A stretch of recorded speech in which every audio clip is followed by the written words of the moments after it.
Assalamualaikum warahmatullahi wabarakatuh. Salam, Om Swastiastu, Namo Buddhaya. Salam kebajikan bagi kita semua. Balik lagi nih bersama saya Sultan Rifandi dalam acara Interfaith di Mata Milenial Indonesia TV, Matanya Indonesia. Tentu seperti biasa, pada kesempatan kali ini kita akan berbincang, berdiskusi, ngobrol dengan tokoh-tokoh agama yang ada di Indonesia tentunya dalam rangka menginternalisasikan, membumikan sekaligus belajar bersama untuk mendapatkan nilai-nilai toleransi antar umat beragama, tentu saja demi kerukunan umat antar beragama. Dan sebelum saya kenalkan dengan siapa kita akan berdiskusi dan temanya seperti apa, saya ingin selalu mengingatkan kepada para pemirsa untuk tetap menjaga protokol kesehatan, jaga jarak, memakai masker, ya. Kalau yang belum vaksin sampai sekarang, wah ini kebangetan. Yuk kita vaksin, ya, supaya kita terhindar dari segala penyakit. Tapi bagi yang terkena penyakit, kita doakan semoga diberikan kesembuhan sesegera mungkin agar bisa cepat pulih, sehat, dan bisa beraktivitas kembali. Nah, seperti tadi saya katakan bahwa sekarang kita akan berdiskusi dengan salah satu tokoh agama, yaitu agama Buddha. Siapakah beliau? Beliau adalah Bante Teja Hemadiro. Halo, Bante berarti ya dipanggilnya ya? Iya. Oke, Bante Teja ini kita akan mendiskusikan ya dengan tema kebijaksanaan dan welas asih agama Buddha. Tapi sebelum kita masuk ke dalam temanya, seperti biasa, tak kenal maka tak sayang nih. Kita kan kepo juga nih. Kemarin kan kita sempat ada pemateri dari agama Buddha juga dipanggilnya Suhu, ya. Iya. Kemudian sekarang dipanggilnya Bante Teja Hemadiro. Nah, apa sih perbedaannya atau kegiatan Bante Teja ini sehari-harinya seperti apa, aktivitas keagamaannya dan lain-lain sebagainya. Mungkin kita bisa dengarkan langsung dan perkenalkan langsung. Silakan diperkenalkan, Bante. Sahabat-sahabat Mata Milenial TV, Mata Milenial Indonesia TV. Dimanapun Anda berada, semoga Anda semuanya dalam keadaan sehat, baik jasmani dan rohani. Ya, sebelumnya Bante mengucapkan terima kasih karena diberikan kesempatan pada kesempatan ini untuk berdialog bersama-sama. Tapi Bante juga ingin sedikit meluruskan juga. Tadi nama Bante, tadi kan gantian Bante yang diluruskan, sekarang gantian Bante yang meluruskan. Sultan gitu. Iya.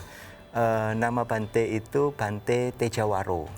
Oh, oke. Iya, kalau Hemadiro itu tempat tinggal Bante saat ini. Tinggal di Wihara Hemadiro bersama guru di sana. Jadi Hemadiro itu nama wihara, tempat, ya? nama vihara. tempat. Okay. Iya. Okay. Iya. Jadi kalau Bante ini mereka memilih kehidupan sebagai seorang biku, sebagai biarawan, karena memang adalah satu hal yang mungkin setiap orang harapkan. Mereka ingin hidup seperti apa, jalan seperti apa, dan ketika mereka mencoba untuk menjalani hal seperti itu dan merasa tidak sesuai, tidak nyaman, maka orang itu bisa berbelok. Jadi memang di awal-awal juga Bante juga sebagai umat biasa juga. Tetapi ketika hidup sebagai umat biasa, saya merasa ada hal yang mungkin belum siap di situ, makanya belajar untuk lebih mendalami di dalam kebikuan atau samana itu sendiri. Jadi Bante aktif di satu organisasi, bisa dikatakan sebagai wadah. Kalau seperti saya ini di Theravada. Oke. Iya, jadi pemuka agamanya bisa disebut Bante. Kalau beberapa waktu lalu Mas Sultan bertemu dengan Suhu. Yep. Ya, beliau kalau Suhu itu beliau di Mahayana. Iya. Jadi seperti Bante, Suhu, Biksu yang sering kita dengar juga sebetulnya sama. Yang familiar. Oh, sebetulnya sama ya, sama. Bante, ya? Okay. Iya. Jadi seperti itu. Oke, jadi yang membedakan mungkin tempat atau semacam apa golongan mungkin Bante? Iya, jadi kalau di Theravada seperti Bante ini memang Tera itu artinya sesepuh. Oh. Ya, jadi artinya mereka yang belajar mengikuti ajaran dari sesepuh itu sendiri. Jadi sama.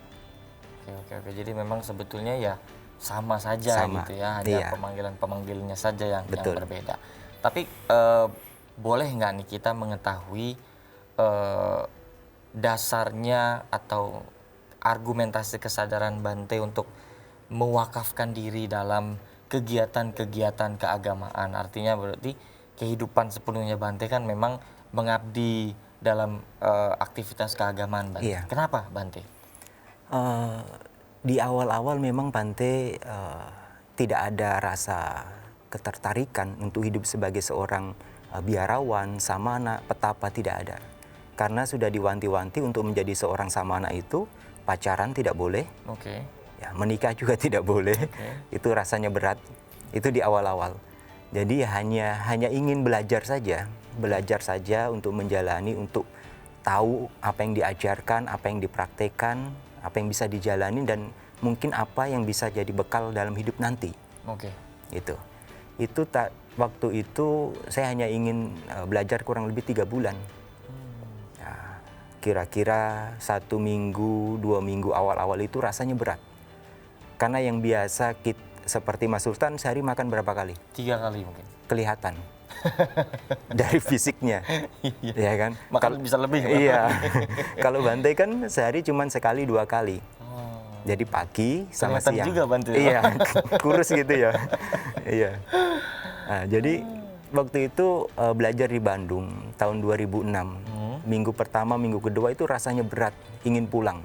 Oke. Tapi ya saya pikir waktu 3 bulan tidak terlalu lama lah. Oke. Lebih baik ya terus bertahan saja. Dan ketika berjalan kurang lebih bulan pertama, bulan kedua itu ternyata saya dapat momen, ada satu teman saya yang mengingatkan saya begini, Samanera, kamu ikut jadi Samanera itu kalau bisa harus meringankan tugas-tugas dari guru. Jangan membuat susah guru kamu. Akhirnya saya diajarin setiap hari, setiap pagi itu masuk ke kamar guru, ambil jubahnya, kita harus cuci, kita bersihkan lantainya pakai vakum begitu, jendela, kamar, kita bersihkan semua. Sampai untuk mandi kita siapkan air, lalu toilet kita harus bersihin, ya kan, jam berapa harus bikin kopi, biasanya minum kopi, sore kita siapin, begitu. Nah, pas momen saya kurang lebih 1 minggu bisa 2-3 kali saya itu membersihkan toilet guru saya, ya kan, buang air kecil juga di situ, buang air besar juga di situ, tapi saya yang membersihkan begitu, yang gosok begitu toilet. Jadi satu momen waktu saya gosok toilet itu, saya seperti kayak ditusuk begitu. Oke, Hati tersentuh. saya, iya, tersentuh begitu. Waktu gosok, loh, kenapa saya mau menggosok, membersihkan toilet yang saya tidak pakai, orang lain pakai, saya mau, tapi nggak ada rasa tertekan di sini. Saya merasa nyaman, saya merasa senang melakukan hal baik ini, ya kan? Terus di situ langsung saya ingat sama orang tua. Dulu waktu saya kecil, pulang sekolah, ya kan, sepatu lempar, kaos kaki lempar, tas lempar, orang tua yang beresin. Loh, kenapa waktu dulu itu orang tua saya yang membesarkan saya, yang kasih makan saya, didik saya semuanya, saya justru malah menyusahkan mereka, tidak meringankan mereka. Lah ini bukan orang tua kandung saya, ya kan? Bukan istilahnya yang melahirkan saya. Kenapa Orang saya lain lah ya. Iya, orang lain. Kenapa? Nah, di situ saya merasa merasa sangat dapat momennya di situ. Oke. Akhirnya lewat di situ. Oh, Dari dari situlah kesadarannya muncul. Iya. Akhirnya yang tadinya hanya ingin belajar 3 bulan, ya sampai sekarang. Sampai sekarang masih dengan penuh semangat. Iya. Untuk mengabdi terhadap agama ya. Iya.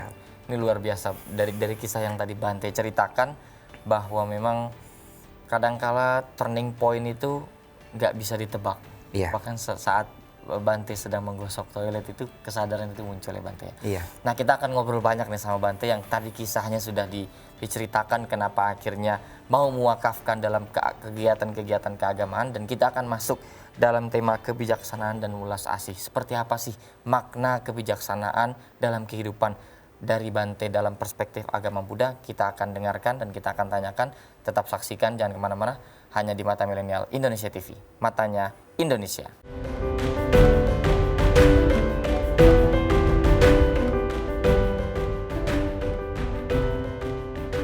Yap, kembali lagi masih bersama saya Sultan Rifandi dan juga bersama Bante dalam acara Interfaith di Mata Milenial Indonesia TV, matanya Indonesia. Tadi kita sudah berkenalan dengan Bante Teja berarti ya, Bante. Yeah. Oke, dengan Bante Teja, motivasinya, kemudian cerita di balik sejarah kenapa pada akhirnya Bante memutuskan untuk terjun ke dalam aktivitas-aktivitas atau mewakafkan diri dalam dunia keagamaan, ya agama Buddha. Dan kita akan masuk dalam pembahasan yaitu hal yang semua orang patut mempelajarinya, semua orang patut memahaminya terkait dengan kebijaksanaan dan welas kasih agama Buddha.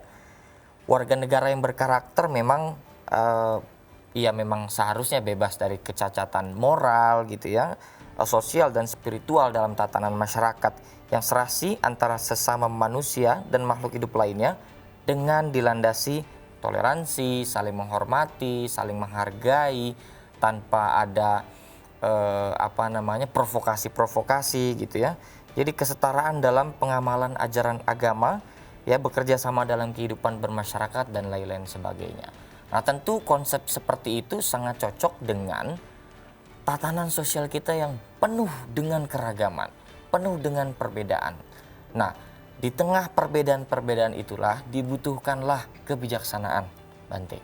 Nah, kita perlu mempelajari kebijaksanaan dan welas asih seperti apa sih yang memang harus kita terapkan ya sebagai masyarakat yang sangat heterogen di Indonesia.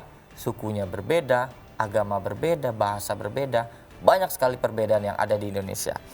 Tetapi mungkin sebelum kita bahas mengenai kebijaksanaan dan welas asih dalam perspektif agama Buddha, ini saya mau bertanya dulu nih Bante. Makna kebijaksanaan, ya pengertian kebijaksanaan, entah secara filosofis dalam sejarah atau apapun itu seperti apa sih dalam agama Buddha? Silakan Bante. Ya, terima kasih. Kebijaksanaan itu bukan didapat dari kita membaca buku, tapi kebijaksanaan harus diperoleh dengan pengertian yang didasari dengan pikiran yang penuh dengan kesadaran. Ketika pengertian ini muncul, maka seseorang akan dengan mudah untuk melihat dengan sejelas-jelasnya. Dia tidak akan tertutupi matanya. Sama seperti begini, ketika air teh ini kita seduh terlalu pekat, dia akan hitam. Oke. Dan kita lihat dasar dari cangkir ini tidak akan terlihat. Tetapi kalau Mas Sultan tuangkan air teh ini, tambahin air putih, semakin banyak air putih itu, maka teh ini akan semakin jernih-jernih. Oke. Nah, kebijaksanaan ini sama halnya seperti bukan hanya sekedar mata yang terbuka bisa melihat dengan jelas, tetapi dari mental batin kita mampu melihat apa adanya itu. Sehingga apa yang kita lihat ini dengan jelas tidak ada buramnya. Dan kita bisa memilih bahwa hal ini adalah baik, hal ini adalah tidak baik. Ketika kita mampu timbul pengertian seperti ini, maka barulah kita mengucapkan, barulah kita melakukan secara tindakan. Karena kita sudah merenungkan, hal ini tidak akan merugikan saya dan tidak akan merugikan orang lain. Hal ini tidak akan menyakiti diri saya dan tidak akan menyakiti makhluk lain. Nah, kebijaksanaan seperti ini yang tidak akan membawa penyesalan, kesedihan di dalam diri kita. Jadi, pada intinya kebijaksanaan itu harus dimunculkan dalam pengertian kita, dalam pikiran kita, pikiran yang terbuka, melihat dengan jelas.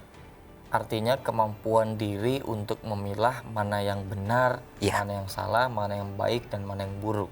Iya, Tapi kondisinya, akhir-akhir ini kan memang kita melihat ya Bante ya, iya, yang terlihat baik padahal bisa jadi buruk, yang buruk pun bisa terlihat menjadi baik. iya. Nah, bagaimana cara kerja untuk menciptakan kebijaksanaan yang memang tepat? Baik adalah baik, buruk adalah buruk. Iya. Bante. Jadi begini, seperti begini Mas Sultan. Kalau Bante tanya ini apa? Teko. Teko. Ya. Bante tanya lagi, ini apa? Genggaman teko. Ini apa? Tutupan teko. Ini apa? Corong teko. Bante angkat, maaf, ini apa? Mungkin alas teko. Iya, iya. Jadi bisa dikatakan yang teko yang mana? Semuanya. Semuanya bagian dari teko. Bagian dari teko. Iya. Jadi bukan ini saja kan? Iya. Bukan ini saja kan? Bukan. Bukan ini kan? Bukan dari bawah bukan kan? Bukan, Semua. Tapi semua serangkaian. Nah, kebijaksanaan juga sama seperti itu. Kita harus melihat dengan jelas, artinya walaupun hal itu beda, walaupun hal itu tidak sama, walaupun hal itu tidak benar, ya kan? Kalau kita istilahnya mengetahui bahwa hal yang baik, ya kita lakukan hal yang baik. Tetapi ketika kita melihat yang orang lain lakukan adalah hal yang tercela, tidak baik, ya tidak perlu kita harus memaksakan hal itu bahwa mereka itu jahat, mereka tidak benar. Tunggu. Belum tentu orang yang benar-benar jahat mereka selalu jahat dalam hidupnya. Apa yang kita lihat selama ini mungkin orang yang baik belum tentu seumur hidup dia baik terus. Ya kan? Maaf, dulu Bante juga bandel loh. Lihat mangga tetangga, udah kuning ini, lempar batu. Ya kan? Makan. Iya. Kalau sekarang lihat mangga, janganlah. Takut. Gitu loh. Jadi kita tidak perlu istilahnya memaksakan diri kita bahwa apa yang selama ini kita lihat di dalam lingkungan masyarakat, banyak sekali perbedaan-perbedaan yang kadang mungkin membuat rancu dalam kehidupan kita. Oke. Yang terpenting di sini adalah bahwa kita selalu merenungkan bahwa jalan hidup kita ini baik. Ucapan kita baik, perbuatan kita baik, pikiran kita baik, dan tidak menyakiti merugikan orang lain. Ketika di satu sisi kita berjalan yang baik dan ketemu hal yang tidak menyenangkan mungkin menyakiti kita, ya apa yang kita lakukan ini tentunya pelan-pelan akan memberikan dampak orang-orang di sekitar kita merasa bahagia. Ya, jadi dengan cara seperti itulah orang-orang yang mungkin yang tadinya ya kita kelihatannya nggak baik, ya nggak apa-apa. Kita tidak merasa rugi, ya kan? Apa yang orang jadi kita nggak usah repot. Dan nggak perlu menghakimi mereka yang. Iya. Oke. Jadi bisa dikatakan begini, kalau kita ingin hidup lebih nyaman, hidup lebih ringan, hidup lebih bahagia, potong hal-hal yang tidak perlu dalam hidup ini. Jadi kita jangan istilahnya terlalu ikut campur urusan orang, tanggung jawab orang. Kita cukup menyadari, mengetahui hal itu mungkin tidak pantas, tidak baik, ya jangan kita lakukan. Kalau bisa, memang kita bisa merubah atau mungkin membantunya, mungkin pelan-pelan kita memberikan nasihat, memberikan pengertian bahwa seperti ini loh yang benar, seperti ini yang baik, ini yang tidak merugikan orang lain. Tetapi kalau kita sudah melakukan tapi ya tidak berubah sifat-sifat orang-orang tersebut, kita nggak usah paksakan. Kita nggak bisa menyenangkan semua orang. Iya. Dan tidak bisa membuat semua orang senang terhadap apa yang kita lakukan ya Bante ya. Ini luar biasa sekali. Ini baru satu pertanyaan nih udah sangat tersentuh nih saya sama Bante nih. Nah tadi kan terkait dengan kebijaksanaan, cara bagaimana kita memilah hal yang baik dan buruk dan tidak perlu menghakimi orang lain ketika orang lain berpersepsi terhadap kita sekalipun itu buruk ya Bante ya. Nah kalau dalam konsep agama Buddha, welas asih, apa yang diajarkan atau apa yang digambarkan dalam agama Buddha terkait dengan welas asih tadi, Bante? Mungkin kita akan jawab di segmen berikutnya. Baik. Jangan kemana-mana, tetap saksikan Interfaith hanya di Mata Milenial Indonesia TV. Matanya Indonesia.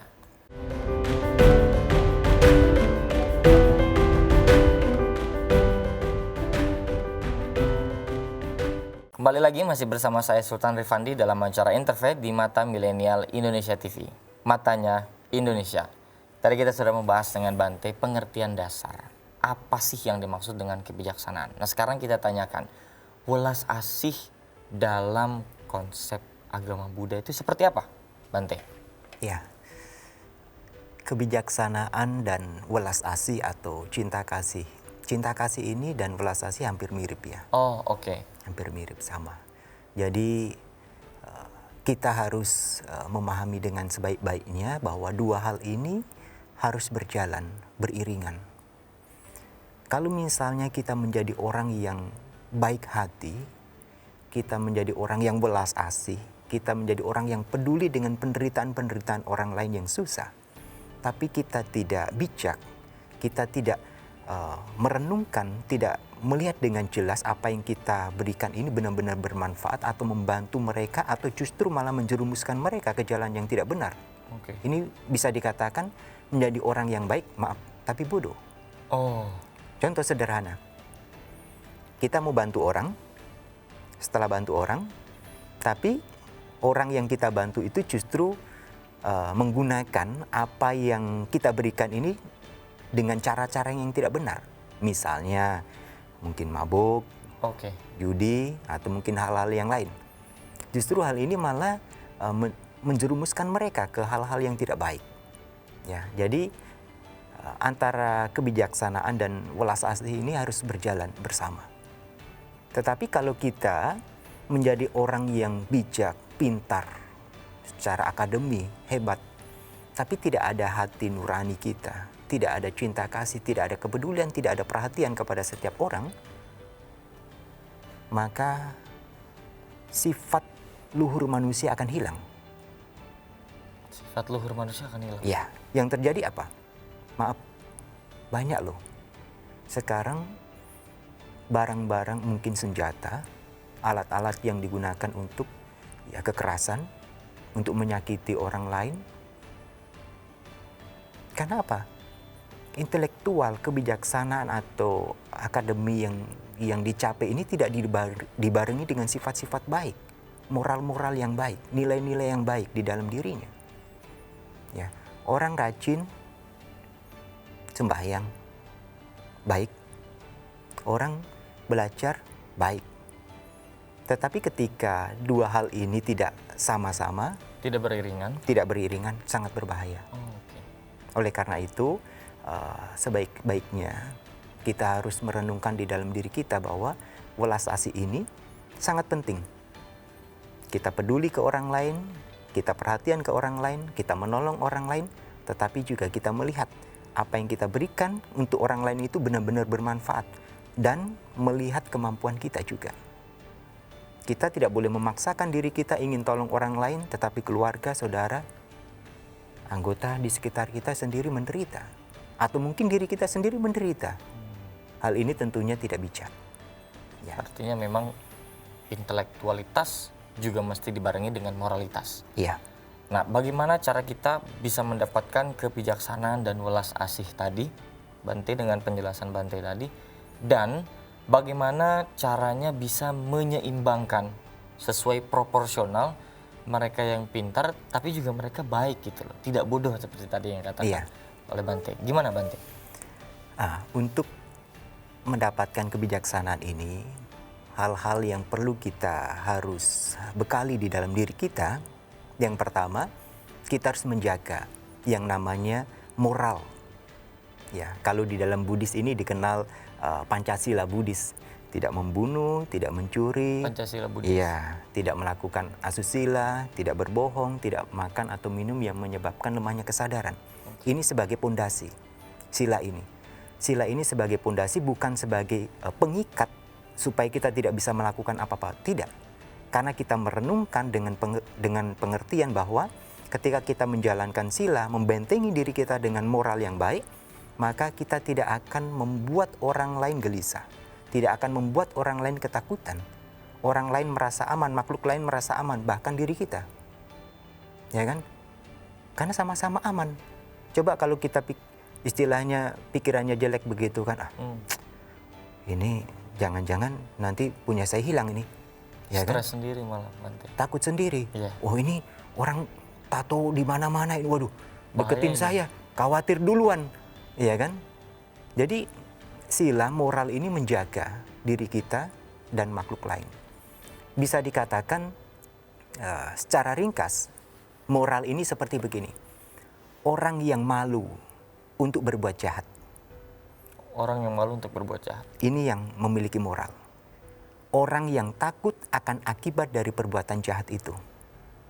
Jadi dia mau berbuat jahat itu sudah berpikir dulu, oh ini nggak baik, ini tidak benar. Ya kan?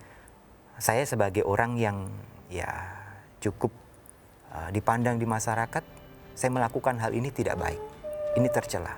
Merenungkan hal ini, merasa malu perbuatan itu. Malu dengan orang tua, malu dengan leluhur, malu dengan orang-orang teman-teman kita. Nah, setelah itu juga merenungkan bahwa perbuatan buruk ini juga memberikan akibat yang tidak baik. Ya, ketika kita memiliki dua hal ini, bisa dikatakan sebagai pelindung, maka kita sudah membentengi bahwa tahap awal kita, dalam diri kita akan menjadi orang yang tidak tercela. Orang yang tidak tercela, orang yang tidak cacat, orang yang tidak salah, maka dia mudah tenang pikirannya. Pikirannya nggak akan kacau, nggak macem-macem. Nggak overthinking lah kalau Iya. bahasa. Contoh, tadi kita bicara cangkir, Teko, oke. teko.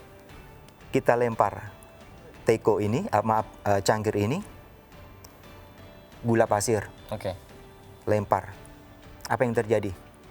Larut, manis, Sebelum larut, ke bawah, ya merata. akan timbul gelombang. Oke. Oh iya, atas yang kita lempar. Iya, kita lempar. Dia secara perlahan dia akan mulai tenang air lagi kan?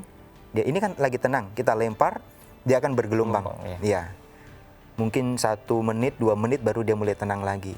Lempar lagi, Gelombang lagi. lempar lagi. Ya, terus gelombang lagi. Pikiran kita juga sama. Kalau pikiran kita isi dengan niat jahat, niat buruk, iri, benci, ya kapan kita tenang, kapan kita bahagia? Kapan kita bisa melihat, kapan kita bisa melihat secara jelas? Ini teko mana? Ini teko. Iya, kekeh aja teko. Ya kan? Tapi kita tunjuk ini teko. Bukan. Ini gagangnya. Ya kan? Ini orang yang tenang, orang yang melihat dengan jelas, orang yang tahu. Nah, dengan cara seperti ini moral, ini modal pertama tadi. Oke, Pancasila Buddhis Iya. dan moralitas tadi ya. Setelah itu dia mengembangkan ketenangan di dalam dirinya, supaya latihan, supaya membimbing batinnya, pikirannya ke arah jalan yang terang. Membimbing batinnya ke Iya, jalan yang dengan terang. cara meditasi, Oke. dengan cara menenangkan diri seperti itu. Maka dengan cara seperti ini, seseorang akan merasakan kebahagiaan. Saya tenang, saya bahagia, saya tidak sakitin orang, saya bahagia. Sudah cukup, kita sudah praktek yang namanya welas asih. Kenapa bisa mengatakan begitu? Orang yang mempraktekkan kebaikan adalah mereka yang sayang dengan dirinya. Kalau orang tidak pernah mempraktekkan kebaikan, mana mungkin dia sayang dengan dirinya? Tidak peduli dengan orang lain, bagaimana sayang dengan diri kita? Karena kita sering memberikan diri kita kebahagiaan, maka di situ kita juga berpikir bahwa makhluk lain juga sama, ingin hidup bahagia seperti kita. Maka kita bagi. Oh kamu susah, butuh apa? Makanan, bagi. Oh kamu susah, butuh apa? Pakaian, bagi. Oh kamu susah, butuh apa? Obat-obatan, bagi. Prinsip ini yang harus kita terus isi dalam hidup. Terciptalah kebahagiaan bukan hanya buat diri sendiri ya, Iya. Bante ya, tapi untuk orang lain. Iya. Luar biasa. Memang apa ya, kalau dari penjelasan Bante, kalau semua orang akhirnya ya menerapkan apa yang disampaikan oleh Bante, saya kira akan harmoni sekali tatanan masyarakat ini ya. Tapi kan memang kita ya tantangan ada banyak sekali Bante. Iya. Yang namanya sesuatu hal yang baik itu kan ya ada yang memang mudah untuk dilakukan, tapi kalau memang ganjarannya luar biasa sulit juga dilakukan kan begitu Iya. ya Bante. Terlebih Bante, sekarang kan zamannya orang semua bisa berkomentar. Iya. Apapun yang kita lakukan, baiknya aja bisa jadi salah. Kalau Iya. sudah nggak suka, kalau tadi ada iri, dengki, dan lain-lain sebagainya. Iya. Nah, cara kita membentengi diri kita supaya memang bisa menerapkan, kan sekalipun meditasi di tempat sesepi apapun, kalau pikiran kita nggak bisa fokus, memikirkan hal-hal yang overthinking tadi juga nggak akan bisa tenang juga. Nah, gimana caranya nih untuk kita sampai pada tahap kebahagiaan dengan kebijaksanaan dan welas asih tanpa kita terganggu dengan segala kebisingan-kebisingan ini, Bante? Iya. Kita akan jawab di segmen berikutnya. Jangan kemana-mana, tetap saksikan Interfaith hanya di Mata Milenial Indonesia TV. Matanya Indonesia.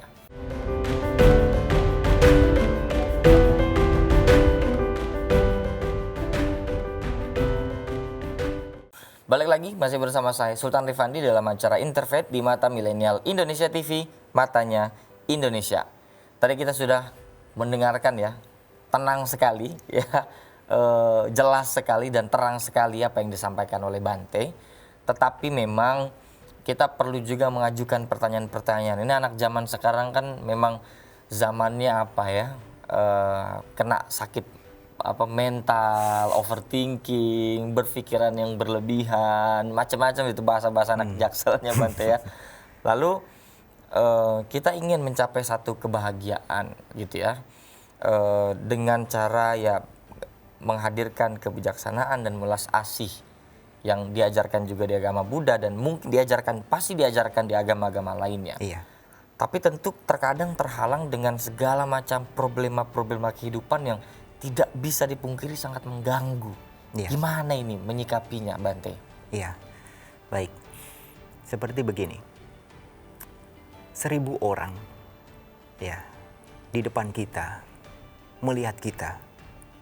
1000 orang itu memiliki pandangan yang berbeda. Oke. Kita tidak bisa meminta 1000 orang tadi untuk memandang kita dengan sudut yang sama. Oke. Oleh karena itu, hal-hal yang terjadi di luar dari diri kita bukan kemampuan kita. Di luar kemampuan kita. Di luar. Jangan berhenti dulu, jangan bangga dulu. Oh, yang di luar berarti bukan kemampuan kita, nggak usah diurusin. Jangan bangga dulu. Diri kita juga di luar dari kemampuan kita. Oke. Mau coba? Diri kita juga, maksudnya gimana nih, Bante? Diri kita ini di luar dari kemampuan kita untuk mengaturnya. Oke. Ya, contoh. Mas Sultan, haus, minum. Angkat cangkir. Niat kita kan, Ya. pengen minum, haus. Betul. Capek, pengen jalan kemana, kaki tinggal melangkah. Ya kan? Tapi yang namanya senang tidak senang, itu bukan pengaruh apa yang kita akan tuju, apa yang kita pergi, atau apa yang kita dapat. Senang tidak senang adalah kualitas dari mental kita bagaimana menerima.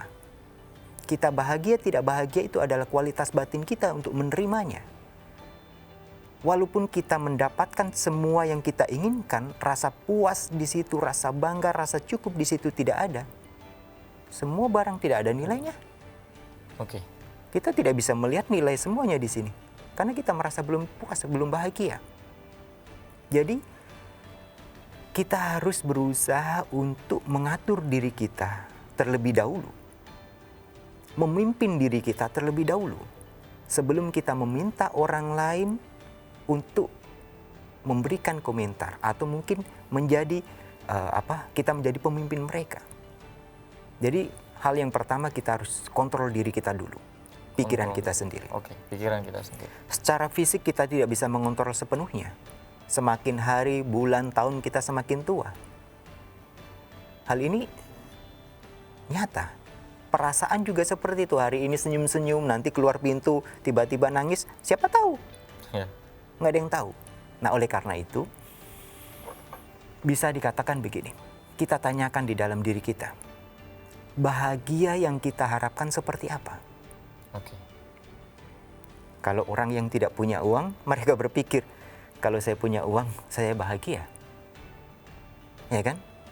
Mungkin orang yang banyak uang, banyak harta, mereka punya waktu untuk keluarga, waktu untuk istirahat, waktu untuk santai, mereka bahagia. ya kan? Mereka yang tidak bisa melihat. Suatu saat dapat mujizat mereka bisa melihat, mereka bahagia. Mungkin saudara-saudara kita saat ini yang ada di rumah sakit sedang terkena sakit, apalagi sekarang lagi marak Pandemi. pandemi. Mereka berdoa semoga saya diberikan kesehatan, umur panjang. Ketika mereka berdoa, harapan mereka supaya diberi waktu lebih lama hidup, mereka bahagia. Tapi coba kita renungkan, kita juga punya uang nggak? Adalah. Ada. 5.000 di kantong. Ya kan? Kita ada waktu, kita ada makanan, kita bisa jalan, kita bisa melihat. Kita punya segalanya di sini. Tapi kita tanyakan dalam diri kita masih butuh bahagia? Ya. Dan mengapa kita tidak bahagia atas itu Ya. semua? Oke. Oleh karena itu, mulai cari kebahagiaan di dalam diri kita. Temukan nilai-nilai itu dengan menghargai apa yang kita miliki saat ini. Cukup kita sadar napas masuk, sadar napas keluar. Oh, bahagia hidup. Banyak orang pakai oksigen bayar loh. Betul. Jadi apapun yang orang lihat, ketika kita melakukan hal itu dengan baik, tidak membuat orang lain menderita, tidak merugikan orang lain, tidak menyakiti siapapun, tidak mengganggu siapapun, hal itu baik, lakukan. Kalau ditanyakan kembali, berarti konsepsi terkait dengan kebahagiaan yang berlandaskan kebijaksanaan itu seperti apa, Bante? Ya, oleh karena itu, ketika kita melihat bahwa segala sesuatu ternyata kembali bersumber pada diri kita, maka kita merenungkan dengan sebaik-baiknya. Apa yang selama ini kita cari, kita harapkan seperti satu, mungkin orang katakan kalau punya mobil sendiri bahagia, kalau punya rumah sendiri bahagia. Oke, tapi semuanya kebahagiaan yang kita dapatkan tadi adalah bersyarat, berkondisi, berubah. Rumah bisa rusak, rumah bisa terkena bencana, kesehatan juga bisa berubah, dan sebagainya. Ini karena kebahagiaan kondisi. Yep. Nah, di dalam Buddhis diingatkan bahwa kita boleh mencari kebahagiaan-kebahagiaan seperti itu, mendapatkan kebahagiaan seperti itu, karena itu sebagai penunjang. Harta, kekuasaan sebagai penunjang. Tetapi kita tidak boleh lupa kebahagiaan di dalam diri kita. Dengan cara menekan, melepas semua bentuk keinginan. Menekan dan melepas semua bentuk keinginan. Ya, Bante akan berikan gambaran begini, Mas Sultan. Kalau kita pergi ke gunung, lalu melihat satu air terjun, setinggi apapun air itu turun dari gunung, suatu saat air itu akan jatuh sampai ke lautan. Yap. Muaranya di sana. Muaranya di sana. Oke.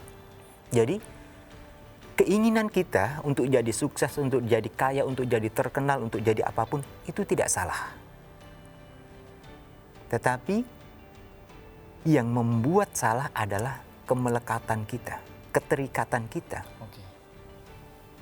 Ketika kita semakin melekat dengan apa yang kita inginkan, maka kebahagiaan secara batin, mental, rohani tidak ada. Akhirnya apa? Seperti tadi, kita lempar begitu batu terus, kapan tenangnya air? Dia gejolak terus, takut, macam-macam. Nah, oleh karena itu, sangat penting untuk kita berusaha untuk menjaga diri kita, menjaga pikiran kita, perasaan kita. Dan membuat versi kebahagiaan yang memang sesuai dengan kita. Iya. Kan kadang-kadang memang kita ya bingung dengan membanding-bandingkan diri kita dengan orang lain ya, Bante. Iya. Jadi melihat orang lain, wah kayaknya happy banget dia, ya apalagi di era sosmed segala macam ini kan. Akhirnya kita membandingkan diri dengan orang lain, kok orang tua saya nggak seperti dia ya, kok kondisinya nggak seperti dia ya. Sebetulnya membandingkan tidak masalah. Oke. Karena begini, ketika kita membandingkan diri kita dengan orang lain, tapi ada satu kesalahan yang mungkin kita lupakan. Kita tidak melihat perjuangan mereka sebelumnya. Oke. Ketika kita membandingkan diri kita dengan orang lain dengan tujuan untuk memberikan semangat diri kita untuk berjuang seperti mereka, untuk berusaha seperti mereka, tidak ada salah.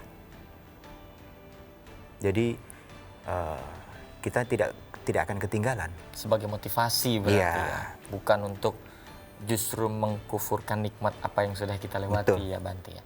Nah, Tadi kan kita sudah membahas terkait bagaimana kemudian kebahagiaan yang dilandaskan pada kebijaksanaan tadi. Nah, hal-hal apa saja nih Bante yang harus kita hindarkan, yang harus kita jauhkan, yang itu bisa merusak dari kemurnian kebijaksanaan dan welas asih tadi.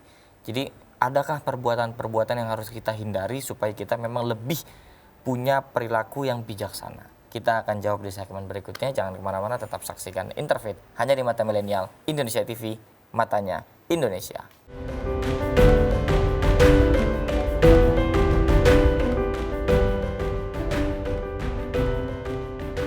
Kembali lagi masih bersama saya Sultan Rifandi dalam acara Interfaith di Mata Milenial Indonesia TV, matanya Indonesia.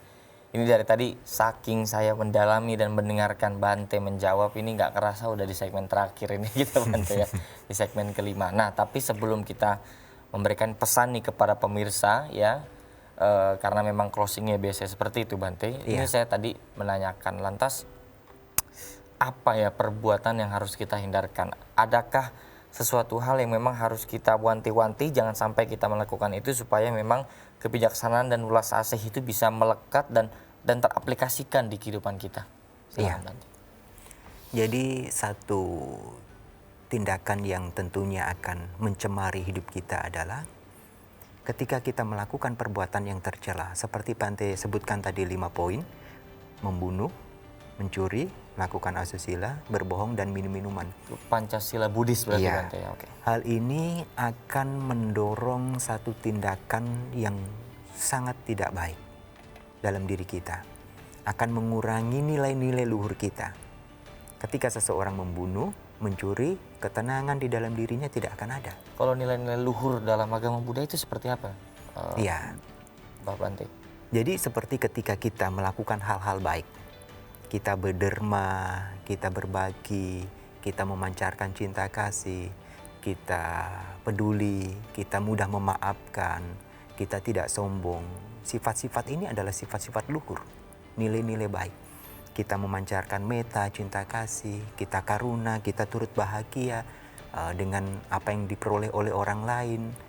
Ya kan, kita senang begitu, kita timbulkan ketenangan di dalam diri kita. Nah, sifat-sifat ini yang akan menjadikan nilai-nilai yang sangat berharga di dalam diri kita.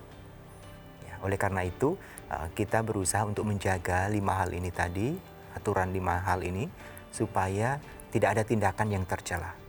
Nah, setelah kita menjaga ini dengan baik, tentunya ucapan, perbuatan ini sudah ditangani. Oke. Tinggal pikiran. Nah, pikiran ini caranya ya salah satunya adalah dengan meditasi dan dengan menenangkan diri. Ya, jadi ketika seseorang tidak melatih sila sudah dijaga tetapi tidak melatih meditasi, ya tentunya nanti ketika muncul pikiran-pikiran yang tidak baik, benci, marah, dendam, iri. Nah, hal ini akan mengotori diri kita. Ya, ketika sudah berbuat baik tapi lihat orang lain sukses bahagia, nggak suka. Ya jelas timbul tindakan yang tidak baik, ucapan mungkin tidak baik. Oh, kamu dapat uangnya dari mana? Ya kan? Prasangka. Iya.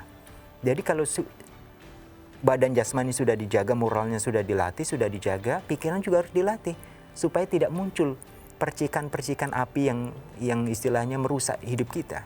Meditasi itu dalam arti kita berdiam diri di tempat yang sepi atau seperti apa meditasinya? Iya. Sebetulnya meditasi ini bisa untuk dilakukan di tempat yang sesuai, artinya di tempat yang sepi. Tetapi kembali lagi bahwa meditasi adalah tujuannya menyadari apa yang sedang kita lakukan. Oh, ya. Itu konsep meditasi, menyadari apa yang kita lakukan. Ya, seperti kita sedang diskusi begini ya, kita tahu apa yang kita sedang lakukan, apa yang kita mau bicarakan. Nah, kita berusaha untuk tenang. Tapi ketika kita sedang berdiskusi begini, tiba-tiba, waduh muncul. Kayaknya tadi saya belum makan. Oh iya, belum makan. Ya kan? Pikirannya ke makanan. Nah, ini keluar dari apa yang sedang terjadi saat ini.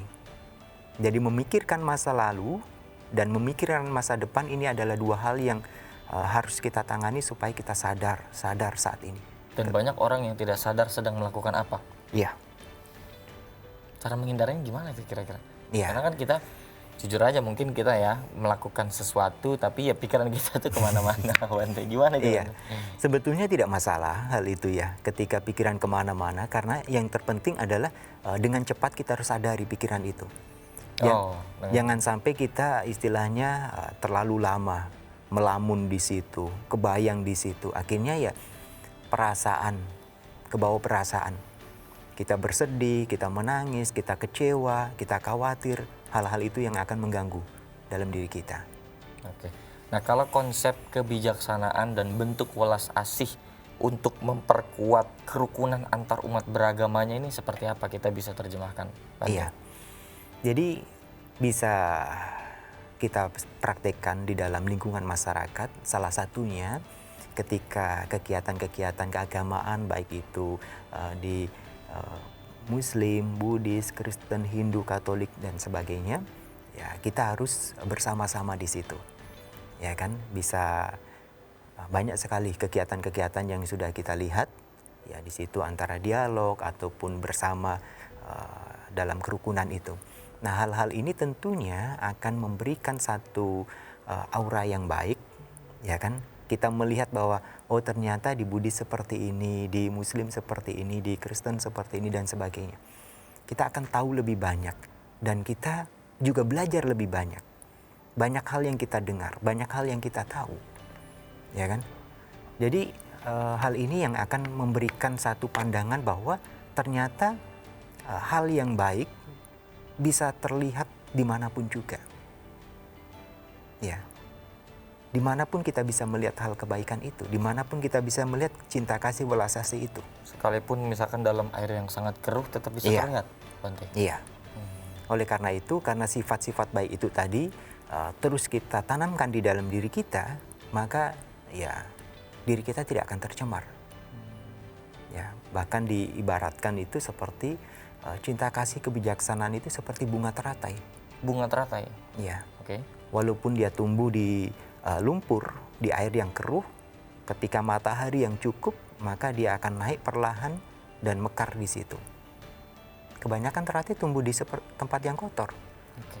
Jadi kita jangan berpikir bahwa ketika lingkungan atau mungkin teman-teman atau siapapun melakukan hal yang tidak baik kepada kita, lalu kita menyerah, putus asa di situ, ya jangan. Itu latihan. Itu namanya sekolah hati kita, sekolah batin kita. Kalau kita kuat di situ, berarti hati kita sudah sekolahkan lulus. Berarti kita siap untuk ujian, kita siap untuk naik kelas. Tapi kalau sudah kita nyerah di situ, ya udah nggak usah naik kelas. Kalau menderita terus ya kita nggak bisa salahkan diri kita dong. Kita nggak mau berusaha. Begitu. Luar biasa sekali. Terakhir, Bante, Baik. memberikan pesan kepada seluruh pemirsa ya yang ada di seluruh Indonesia dengan lintas agama, lintas umur dan lain-lain sebagainya. Gimana caranya supaya kita dalam kehidupan sehari-hari di daerah masing-masing itu memang menerapkan kebijaksanaan dan welas asih yang memang tadi diajarkan oleh Bante, yang itu sifatnya universal, bisa dilaksanakan oleh umat agama apapun. Monggo, silakan. Iya. Baik, terima kasih pada kesempatan ini. Tentunya sangat baik sekali kita bisa berbagi hal-hal baik. Setiap orang memiliki nilai dalam hidupnya, baik itu hal yang sudah terlihat ataupun hal yang belum terlihat. Ketika hal yang sudah terlihat, artinya apa yang sudah kita praktekkan, kita kerjakan hal-hal baik itu, maka terus lakukan. Selama kebaikan yang kita lakukan tidak pernah menyakiti, membuat orang lain merugi. Karena kebaikan itu yang kita lakukan juga memberikan kebaikan, kebahagiaan untuk kita. Tetapi ketika hal-hal yang baik itu belum muncul di dalam diri kita, kita jangan putus asa, kita jangan berkecil hati, karena suatu saat pasti kebaikan itu sendiri akan naik ke permukaan. Semoga kita semuanya terus bersemangat berbagi kebaikan, kita tidak putus asa untuk terus memancarkan cinta kasih dan welas asih kepada setiap orang, setiap makhluk. Semoga kita semuanya hidup bahagia. Amin. Semoga kita semua hidup bahagia. Terima kasih Baik. Bante atas semua pesan-pesan yang luar biasa sekali. Saya juga ucapkan terima kasih kepada para pemirsa yang sudah menyaksikan dari awal sampai akhir. Dan saya ingin selalu mengingatkan, tetap jaga protokol kesehatan, agar kita terhindar dari segala penyakit. Tetap saksikan episode-episode lainnya. Saya pamit undur diri, juga Mante pamit undur diri. Sekali lagi terima kasih. Iya. Tetap saksikan episode lainnya hanya di Interfaith di Mata Milenial Indonesia TV. Matanya Indonesia. Terima kasih, Bante. Iya, sama-sama.